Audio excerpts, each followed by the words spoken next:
This is Maximiliano Holtz Martinez. I'm here with Dr. Angela Winter. Thank you for letting me interview Dr. Winter. Oh, thank you for interviewing me. The first question is why. Please describe why you wanted to become a teacher. Well, that's a good question because I don't know that I always knew. I knew that I loved music very much, and I loved music because of I went to public schools. We were really poor growing up. I didn't go to a fancy school. I went to city schools, and I picked the instrument I picked because it was a school-owned instrument. You know, it's not one that I had to buy because we couldn't afford that. And I really loved being in band. I loved it so much. I felt maybe a little bit isolated before, like I didn't have a place or people to belong to. And when I joined the music program, I felt like I found a place I belonged. So that was really powerful. It was a big part of my middle school and high school. And I loved it so much. I just knew I wanted to continue with that, but I didn't really know in what capacity. Because I didn't have anybody in my family that was a musician, or I didn't grow up with professional musicians in my culture, I honestly didn't know if I was good enough. I don't know that I had enough faith to think I was good enough, but I knew I just always wanted to be in music somehow. And to be quite honest about it, the most practical degree in music was to get a music education degree. But the whole time I was getting it, I didn't know if I wanted to be a teacher. So it's not like, oh, I always knew I wanted to be a teacher. But I got my music education degree, and I still, even when I graduated, I didn't know what I wanted to do. I just know I wanted to be a musician, but I still was afraid, like, can I be a professional musician? And I didn't know if I really wanted to be a teacher. I don't want to say only as in lesser than. I just mean solely a teacher because I loved making music. So I went to graduate school, which is sometimes what we do when we don't know what we want to do, because it helps us find out, like. And I just needed more information. And my graduate degree is in performance. And during my graduate studies, I did grow, I think, in my confidence level and in my ability level to think like I can be a professional musician. But what was interesting is in my master's in performance, I really fell in love with education. I sort of labeled, I think I had the maturity and the mentorship to be able to more understand why music was so important to me. And it was so important to me. And that was because of the teachers that I had been involved with. So that changed things. Then it wasn't like, oh, do I want to be a performer or a teacher? It was like, I really want to be both. And I really value both now, but I really gained that sense of value in my master's. And so since then, it's just I've sort of dug my heels in. I'm even more passionate about both because of the trajectory it's put my life on. And I want to be a part of that moving forward for others. I care so much about the arts in general because I think it brings a humanity to our culture, to our world. There's a humanity there that I think is really important. I think it fosters critical thinking. I think that it empowers people. I think the arts empowers individuals. And so I'm passionate about the arts for that. Also, it just brings me personally so much joy that I want music is my art. So I want music to continue. And then personally, I really feel like it helped me come into being a person and an adult and having a life that I love. And I want to create space and be part of that for future generations. Does that answer your question? Yeah. The second one is, what has been the biggest challenge in teaching? Biggest challenge in teaching. There's lots of challenges. Some of them are very practical challenges, like financial challenges. I hope that we start to value education and educators more, and particularly in the arts. And because I know that this might not be an answer that you expected, but there's financial challenges to it. We have to go to school for a long time to then have jobs that don't pay very much. I think New Mexico actually does a good job of making nice teacher salaries. So I think that this is a place that's special and unique. And I think that's recent. But as far as the country in general, I think that that's one challenge. As far as actually in the classroom, I think one of the challenges is being, especially in music, being responsive to a group, a whole, but knowing that that whole is made up of individuals. So in a math class or an English class, you teach you still have that same issue, but the accountability piece is a little bit more individualized. So you do have to engage all students and all different types of learners, but the outcome of their learning is more individual for them. So if they fail a test, it just impacts them. In the arts, particularly in music, where we make music with others, we have that challenge of needing to challenge those that are maybe further along in certain skills, keep them challenged, but not overwhelm or not engage those that are at a different level of their learning. Again, that's the same in any classroom. What's different is the outcome affects everyone. So rather than just somebody passing a test and not passing a test, we have to be able to learn together and honor different learners for the group outcome. And I love that though, because that is the biggest challenge, but that's also the biggest reward, is being able to meet that challenge. And my third question is kind of like the opposite. What has been the biggest reward in teaching? That's funny because it's the same it's the same answer. It's the same answer. Yeah, it is the hardest challenge, but when it's done well and when you have those successful moments, that really is the biggest reward. And that's just maybe a symbol of success. And success isn't necessarily always having a perfect performance or winning the best job, but whatever success looks like, that's the biggest reward. I love seeing student success. I love it when I hear from a student 10 years after they graduate and that they have a life that they love and that life involves what they chose it to involve. And in my field, that's music. That's my biggest reward, is when I see a student having a successful life from their time that when we were co-creators of that future. Oh, okay. For my fourth question, it says, in your opinion, what qualities make someone a successful teacher? Like I think traits, self-reflection.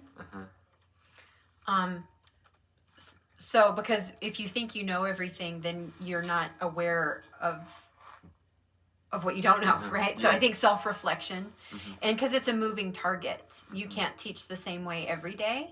You can't teach every student the same way. So self-reflection and adaptability to what's at hand. I think those are the two biggest ones. Self-reflection and adaptability. Okay, and then for my fifth question, it says, based on your teaching experience, to what extent has direct instruction been effective with your students? Or maybe like, has guiding students move up from the zone of proximal development been more effective? By this question, I mean like, do you think that directly instructing students is more effective rather than like helping them discover their so lecture versus discovery, or yeah.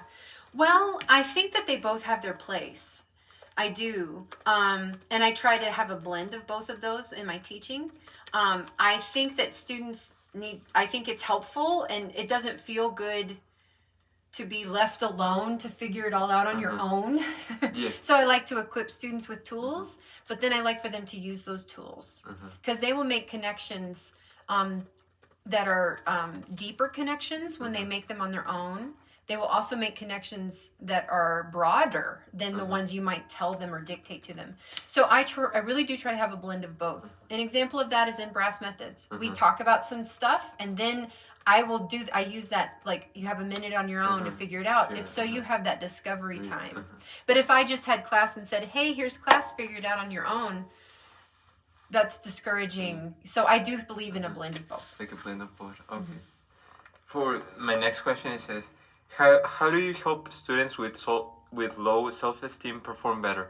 In other words, what strategies would you use to motivate students in order to build up their confidence? Yeah, that is hard, especially when we, in our field where there's a performance base to it, and that performance is vulnerable. And then it's also can be negatively impacted if we are self-deprecating. This as a trumpet player, you may be really well prepared, but if you're scared or nervous, you might not play as well. And then it's almost like it snowballs in the wrong direction. You also know people that don't play very well, but they don't care, for lack of a better word, and they actually can do better sometimes. It doesn't seem fair, does it? So I like to create a safe environment for vulnerability. I like to try to honor the process of growth over perfection. And I also try to, when appropriate, put students with lower confidence in leadership roles where they can be successful. Everybody is the best at something. So finding what their gift is, what they actually naturally come with that is the best, and making them in charge of that part. Does that make sense? Yeah, it does. Based on your own experiences, have you encountered differences in the ways boys and girls learn? Or maybe does it vary depending on the individual? Does it vary? Yeah, I do think that that's a hard question. I feel like some of that is, man, and it's such I can't say that I've taken data, so it's kind of anecdotal. What I do know to be true is that in the field of music, certain students, because of I try to combat some things that are stereotypes between men and women in the music industry, such as girls play flute, boys play tuba. So I try to make sure that there's representation across instruments when appropriate. Even in my own field, like horn, I try to have, there are some preconceived notions that if you're a female horn player, maybe you are going to be a middle school teacher, and if you're a man, you could do anything, or maybe you'd be a soloist, or maybe this sort of, or maybe you'd play in an orchestra or something.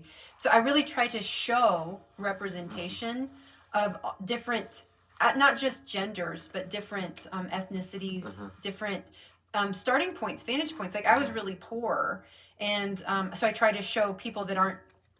I try to show as many varieties of success as possible.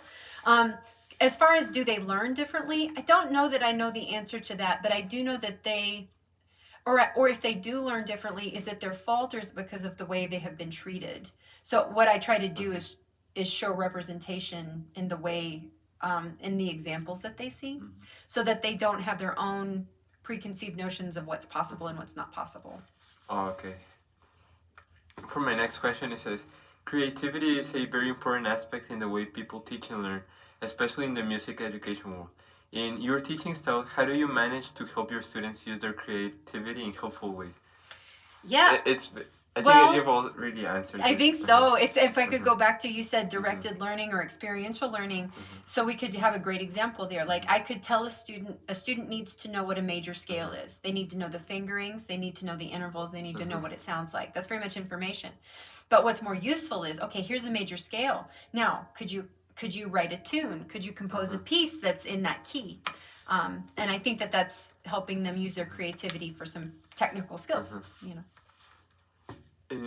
What approach do you use in order to foster self-regulatory knowledge in your students? In other words, how do you usually help students know when and why to apply certain knowledge in a new situation? Well, that's problem solving, isn't it? I mean, what we're talking about is problem solving. And I think that that's one of the beautiful things that music has to offer, is that they may have a music teacher, like in lessons you have a teacher, but really at the when it boils down to it, you're your trumpet teacher. You have a lesson with Dr. Gallagher once a week, but you're in the practice room with yourself all the time. So when I teach a student, let's say private lessons, rather than just saying that's right, that's wrong, first thing is I help them identify. I ask them what went well, what didn't go as well. And then we try to problem solve why, so that rather than just telling them this is good, this is bad, they learn to identify that first. And then rather than telling them what to do to fix it, we try to discover some different strategies on their own. And I ask them what worked and what didn't. So it's almost as if a lesson is almost more like a report. They report back, this is what I did this week, and this is what worked really well, and this is why. Okay. For my next question, it says, based on your experience, in what situations do students carry a greater cognitive load than the one they can bear. I'm going to need you to clarify that one a Yeah, little bit. for example, like whenever students, like in which situations do you find the students having trouble like processing the information that they're being given? For example, like in what situation do you think students have like a lot of things in their mind so that they cannot process that information? Right. Well, you know, I just gave an oral examination to a graduate student, and she is so smart, but she had to know everything to then talk about it elegantly. And that part was hard. She just wanted to study everything. And she almost had so much information. The last cue I gave her was, now don't study anymore. Try to organize what it is you know. I don't know if that is a good example or not.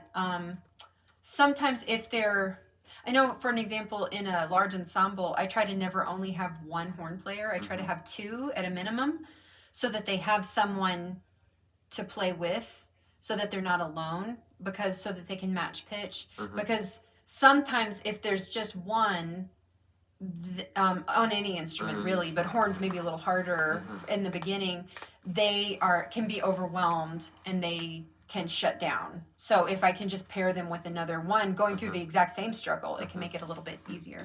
Oh. In a music setting, how important is it for a teacher to promote cultural diversity among students? And is it a priority or not? It's a priority. And I think I spoke to that when I talked about representation in the career field. Yeah. If you don't see anyone like you doing the thing that you want to do, you don't even know you want to do it. You don't even know it's an option. And it's not just that I have to see somebody that looks just like me doing it. I don't need to see somebody with long blonde hair and blue eyes and being a horn player. But if I only saw white older men doing it, then I wouldn't assume it's for me. But if I saw younger people, older people, people of color, poor people, rich people, then even if I don't see myself, I see options, and I could be one of those options. Oh, okay. So it's a priority for sure. For my another question, it says, how do you manage to ensure students retain what they learn? Their learning experiences, knowledge, and acquire information from short-term memory to long-term memory. How do you make sure that they can remember the stuff that they're learning? Well, I think that's what the performance is a lot of the time. When we put the skill, if we think about your own playing, you work on fundamental skills, you work on scales. And why do you do that? So that then you can play a beautiful solo. So I think it's a little bit baked into what we do. That when we give a performance, that's putting it all together, you know? And I think that's sort of innate in music, is that it's already built into the process. For another question, it says, when students encounter a difficult problem, how do you help them apply learned knowledge in these situations? That's a good question. Well, problems are like any problem is solvable. When they're difficult, it just may be that it's a bigger one. So how can we break down that problem into smaller bites? And that really is helping us a student become their own teacher and problem solve. That's that critical thinking piece. So if something feels impossible, I think just a question, okay, this is really hard. Why is it hard? What's hard about it? And it feels big. Well, okay, what are the different elements of this problem that we can make this big problem a smaller problem and take action steps on those? So critical thinking and problem solving, I think. Another question, it says, when giving instruction, do you think it's more important for you to highlight the main ideas, or is it better for students to identify those main ideas on their own? Well, that's a good question. Can it be like a mix? Yeah, I think a mix. I do know, I say this a lot, when one person teaches, two people learn. Yeah. So I like for students to tell me what they got out of it, because if they can verbalize it or play it, you know, whatever that is, if they can demonstrate it, then if they can teach me, then they learn better. So I do think I like for them, well, what did you get out of this? What do you think, what are some commonalities here? If they can come to those and teach that to me or to another student. Like I love peer teaching. and peer assessment, because when one person teaches, two people learn. Okay. My next question is this: based on your professional experience, what type of reinforcement has been more prevalent with your students, positive or negative reinforcement, and then why is that?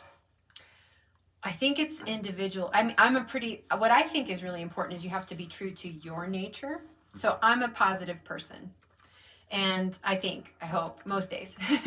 And so I'm not one, I don't yell at people. I don't naturally admonish people in a negative way. I don't naturally use negative reinforcement, I should say.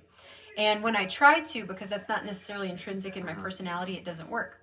But I don't know that negative reinforcement is always bad. I know that it actually works with me quite well. So I do think it's a blend, but I think you have to be. I do have to think have to be true to your personality.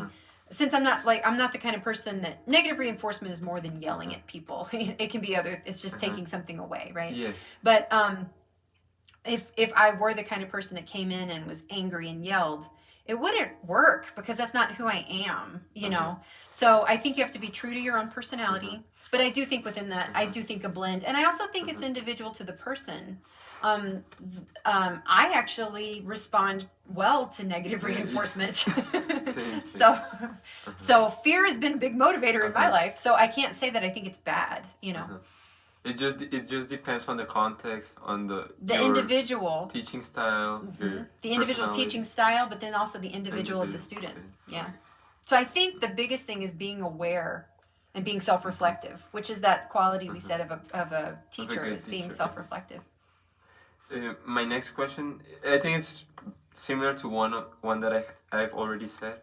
It says, how do you manage to foster cooperative learning among students and at the same time balance individual learning in students? I do like to have a lot of peer teaching. I like to have a lot of collaboration with the class rather than just telling them what to do. And I think everybody is the best at something. So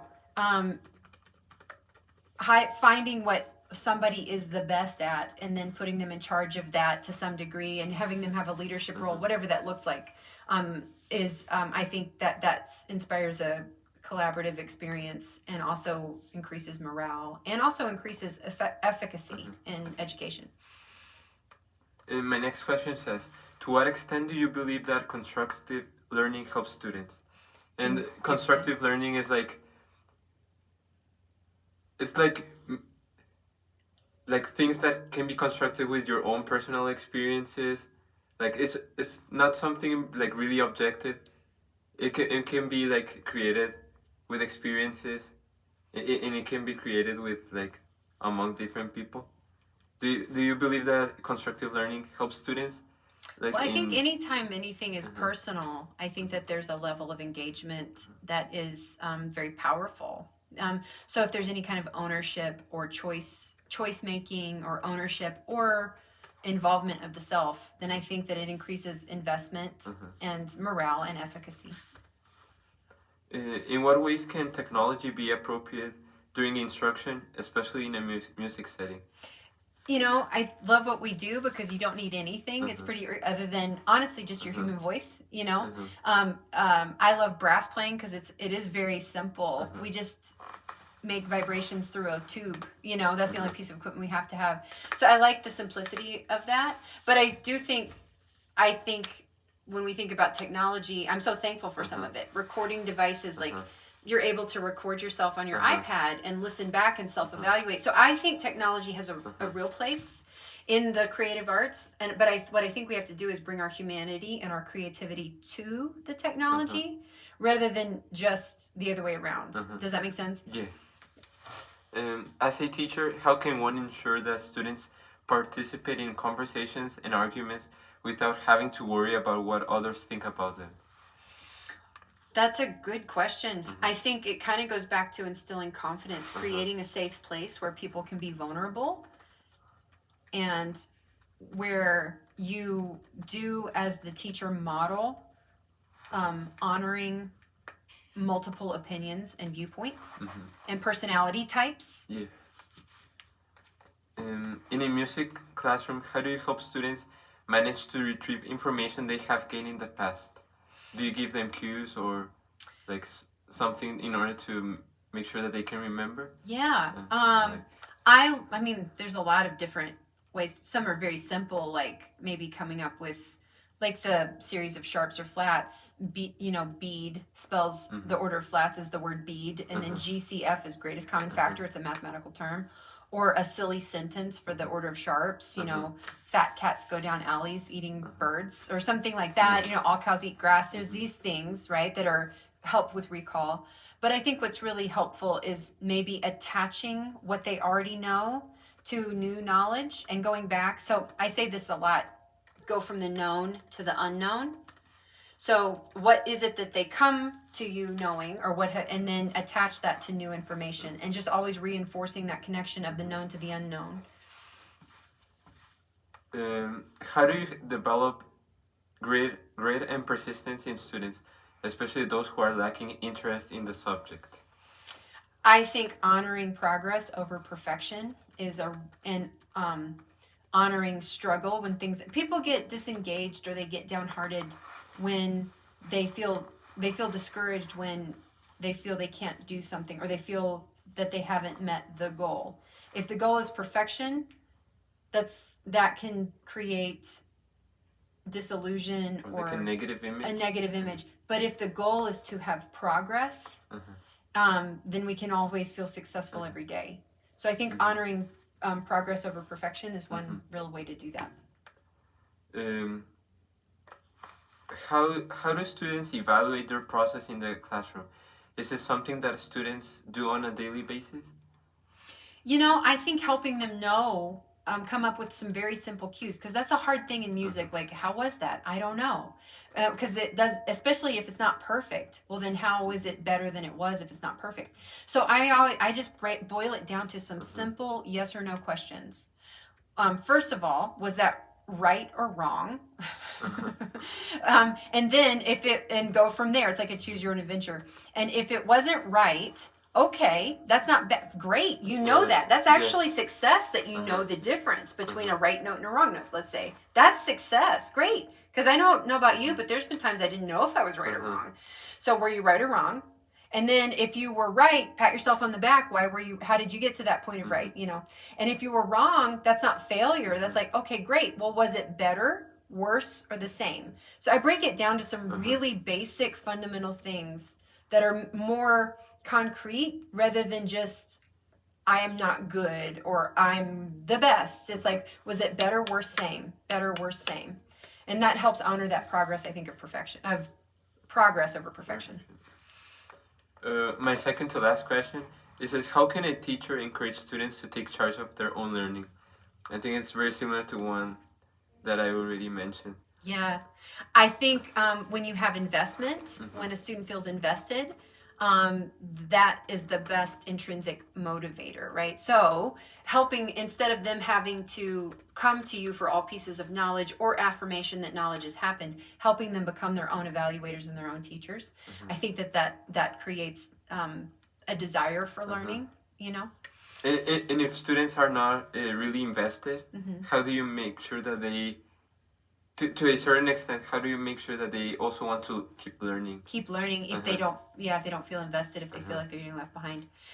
Yeah, that's hard. That's the thing, because you have students that not only have different ability levels in a class, but you have students that have different levels of care or in a class.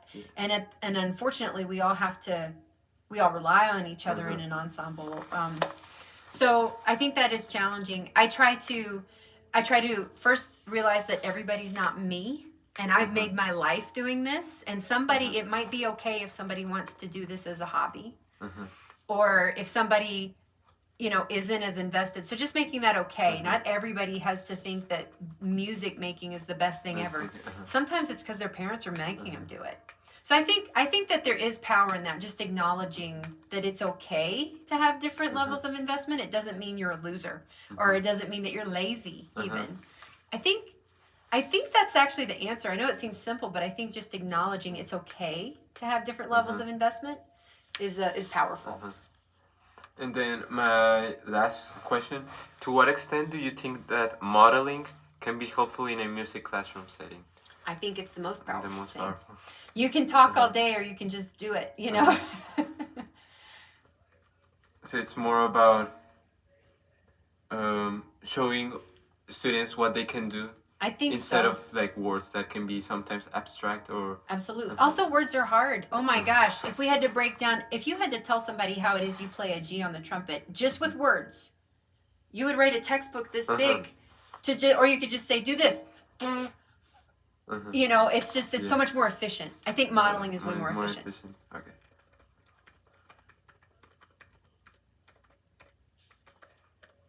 Well, thank you, Dr. Winter. I think that's it for the questions. Great. Yeah, Thank you. Thanks for asking me. I appreciate it.